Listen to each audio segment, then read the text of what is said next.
नासरपूर पुणे जिल्ह्यातलं एक शांत निसर्गरम्य गाव, जिथे लोक अजूनही एकमेकांना नावाने ओळखतात, जिथे संध्याकाळी रस्ते शांत होतात आणि जिथे सुरक्षिततेची भावना लोकांच्या मनात खोलवर रुजलेली आहे। पण एका भयंकर घटनेनं या गावाचं हेच चित्र एका क्षणात बदलून टाकलं। ही कथा आहे एका निष्पाप अल्पवयीन मुलीची, जी सुट्ट्यांमध्ये आनंदानं आपल्या आजीकडे आली होती। तिच्या डोळ्यात स्वप्न होती, तिच्या चेहऱ्यावर निरागस हसू होतं, पण तिला कल्पनाही नव्हती की ही सुट्टी तिच्या आयुष्यातील शेवटची ठरणार आहे।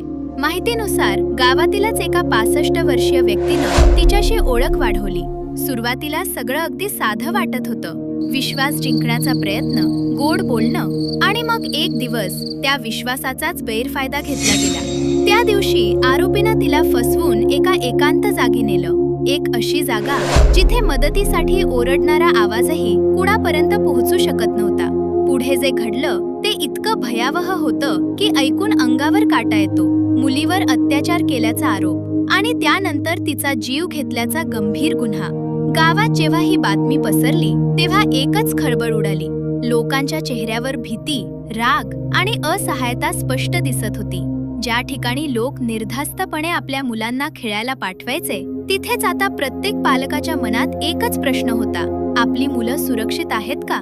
ही घटना फक्त एक गुन्हा नाही, ही विश्वासघाताची कहाणी आहे। ही त्या समाजाला प्रश्न विचारणारी घटना आहे, जिथे ओळखीचेच लोक कधी कधी सर्वात मोठा धोका बनतात। पोलीस यंत्रणा तातडीनं सक्रिय झाली, आरोपीला अटक करण्यात आल्याची माहिती समोर आली आणि तपास सुरू झाला।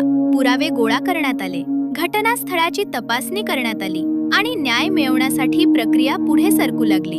पण या सगळ्यात सर्वात मोठं नुकसान झालं ते त्या मुलीचं। एक असं आयुष्य जे अजून सुरूही झालं नव्हतं, एक असं स्वप्न जे अजून पूर्णही झालं नव्हतं। गावात शोककळा पसरली होती, प्रत्येक घरात या घटनेची चर्चा, प्रत्येकाच्या मनात एकच वेदना। लोकांनी संताप व्यक्त केला, कडक कारवाईची मागणी केली आणि अशा गुन्ह्यांना आळा घालण्यासाठी कठोर पावलं उचलण्याची गरज अधोरेखित केली। पण प्रश्न अजूनही उभा आहे, अशा घटना थांबणार कशा? आपल्या आजूबाजूला आपण किती सतर्क आहोत? आपल्या मुलांना आपण किती सुरक्षित ठेवतो? आणि सर्वात महत्त्वाचं म्हणजे आपण समाज म्हणून किती जबाबदार आहोत? ही घटना आपल्याला जागं करण्यासाठी पुरेशी आहे। ही फक्त एक बातमी नाही, ही एक इशारा आहे। पालकांनी आपल्या मुलांशी संवाद वाढवणं गरजेचं आहे, त्यांना चांगलं वाईट याची जाणीव करून देणं गरजेचं आहे आणि कोणावरही अंधविश्वास ठेवू नये हे शिकवणं आजच्या काळात अत्यंत महत्त्वाचं आहे। समाजानेही एकत्र येऊन अशा प्रवृत्तींना थांबवण्यासाठी प्रयत्न करणं आवश्यक आहे। संशयास्पद हालचालींवर लक्ष ठेवणं आणि वेळेवर योग्य पावलं उचलणं, कारण प्रत्येक मुलाचं आयुष्य अमूल्य आहे आणि अशा घटनांमुळे ते हिरावलं जाणं ही संपूर्ण मानवतेसाठी लाजिरवाणी गोष्ट आहे। नासरपूर मधील ही घटना कदाचित काळाच्या ओघात विसरली जाईल, पण त्या मुलीच्या कुटुंबासाठी तो दुःखाचा काळ कधीच संपणार नाही। ही कथा संपते, पण तिचे प्रश्न अजूनही जिवंत आहेत आणि कदाचित या प्रश्नांची उत्तरं शोधणं हीच आपली खरी जबाबदारी आहे।